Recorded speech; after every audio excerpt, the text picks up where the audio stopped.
આપણે ચોમાસાના કારણે ઉનાળાના કારણે આપણે તરત જ શારીરિક કસોટી લેવાના નહોતા, એટલે એવા ઉમેદવારો કે જે એપ્રિલમાં પરીક્ષાઓ આપેલી હતી એ ઉમેદવારોને પણ તક મળે એટલા માટે આપણે ઓગસ્ટ સપ્ટેમ્બરમાં ફરી અરજી મંગાવેલી.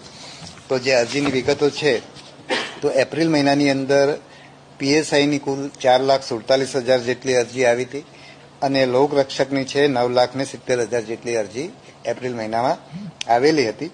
અત્યારે જ્યારે ઓગસ્ટ સપ્ટેમ્બરમાં આપણે જે અરજીઓ મંગાવી એમાં પીએસઆઈની 51,800 જેટલી અરજી અને કોન્સ્ટેબલની 1,35,000 જેટલી અરજી આવી છે.